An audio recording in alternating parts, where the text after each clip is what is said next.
KFWB News Talk 980. My name is Les Brown, Mrs. Mamie Brown's baby boy. And we've been reflecting on the tragedy that is taking place in Japan right now. And what we know is that life happens to all of us on a regular basis. We have earthquakes of various kinds at different levels of our lives, losing a job unexpectedly, maybe going through foreclosure, filing bankruptcy, or a divorce that you never saw it coming. How do you handle that? How do you deal with that? A loved one just dies out of nowhere in good health, good shape, and they die. How do you handle that? How do you come back from that? I want to talk to someone right now, and this is Regina. Regina, thank you so much from Pasadena. Thank you so much for calling in. What is your story, Regina? Well, in December of 2010, I lost my job working as a property manager. I've been doing that for 10 years. I'm sorry to hear that. And I was living on site, so subsequently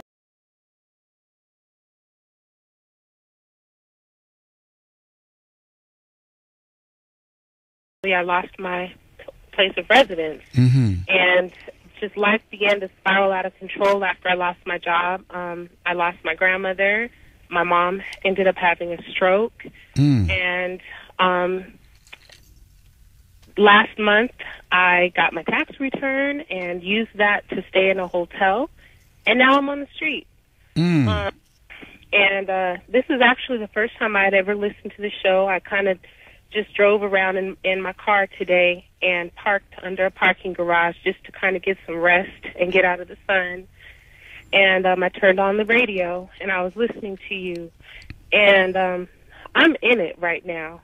And I know that there's people that are in it, that are going through it. And what has gotten me through is just prayer, just knowing that the good that I have put out in the world over my 32 years is going to come back to me. Let me ask you, do you have children, Regina? No, thank God I don't. Yes, okay. And so how long now have you been living in your car? It's been about a month. I was back and forth in hotel rooms, and that all ran out. So yes. Okay, let me ask you, what do you see as your strongest asset in terms of employability?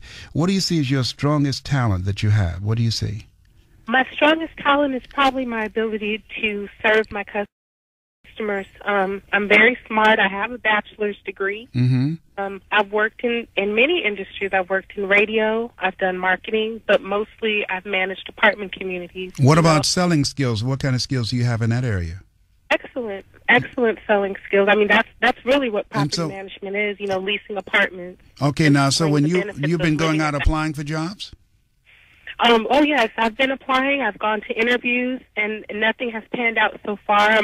I was actually in this garage going through the LA Times, just looking for anything. Yes, anything that you can do that can help get you through this time where you are right now.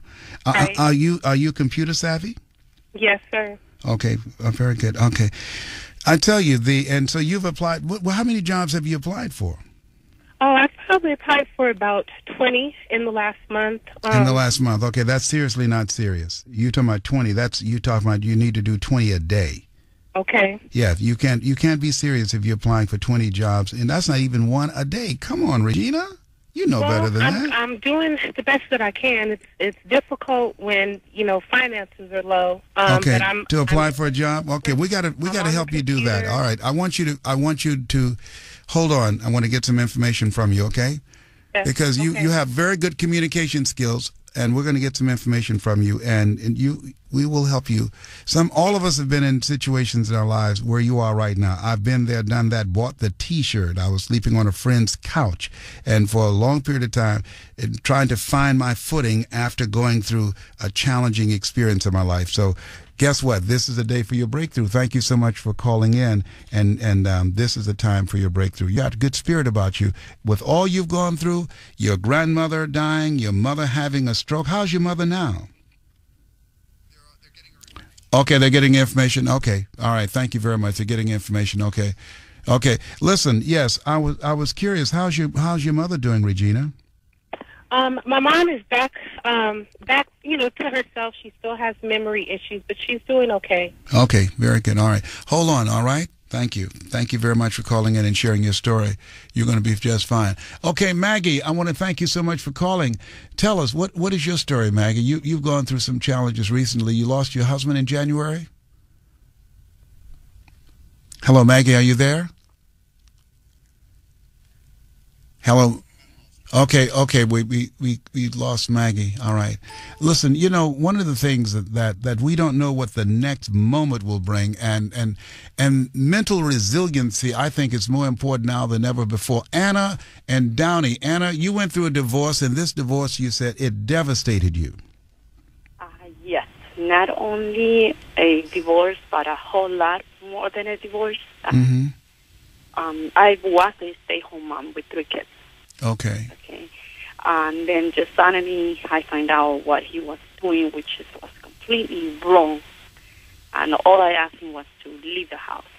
He asked you to leave the house with the 3 children? I asked him to leave. Oh, you asked him to leave the house, and you stayed in the house with the 3 kids? Yes. Yes. Are you working now?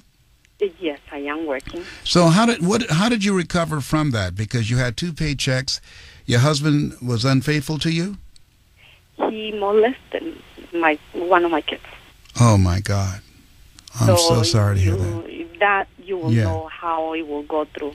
Yes. Children's court to, criminal court and divorce court. I had all 3 courts at once for 3 years. For 3 years. Did he go to jail for this? No, he was arrested twice, but he never served any time. After almost 3 years of fighting back and forth in court, because he did had a trial. In the trial, it was 7-5, so he couldn't go to jail. We were going to go for a second trial, and then he pleaded guilty. But he pleaded guilty because he didn't want to serve no jail time. Yes. And he bargained with the DA so that he could be on probation, but without having to report himself as a sex offender. Mm-hmm. So he's out there molesting other girls. So they let him go, and he didn't have to serve any time, and he does not have to report as a sex offender. Correct. That is tragic. Well, first of all, let me just say to you, I want to commend you, because there are many mothers who find out their kids are being molested by the father and they never report it. In fact, they blame the kid and say the kid is lying. So good for you to have the courage to not only to confront him and to ask him to leave, but to prosecute him, because many will never do that. It took a lot of courage on your part to do that. So where are you now? Are you meaningfully employed and putting yourself back on your feet? I am now working 2 jobs because, being a stay-home mom with no job experience. Yes. Okay. Is he paying child support? He is paying, but only for 1 child. The other 2 are adults already, and of course, he declared himself, when he was making $12,000 a month, he declared himself to family court unemployed. So he wouldn't have to pay child support nor spousal support. Yeah, you're talking about just pure lowlife here. Yes. So, whatever I'm collecting from him is like he's unemployed. So it's very minimum. Yes. But you know what? Let me just say something to you, Anna. Thank God you're not living a lie. Thank God you're not living with that pervert. Thank God you had the courage to protect your child and protect yourself. Yes. Thank you so much for calling in. Yeah, that's what I'm thankful. And, what got me out of it was just pray, and knowing that the pain that I was going through of losing almost everything, because he cut on everything, medical expenses, everything. He tried to devastate you. Wow. Yeah, listen. He wanted to take every money that we had available out of the bank, out of credit cards accounts. He emptied it all out. He's a moral bankrupt. Well, listen, I believe good things should happen to good people. Any way we can be of any service to you, please let us know. But thank you for your courage and standing up for yourself and for your children. Thank you so much for listening. Prayer got me out of it, and I feel good about it. I'm thankful to God that I'm not longer with him. Yes, thank God for that. Thank you so much for calling in. Wow. You just never know what people are going through. You're listening. We're talking.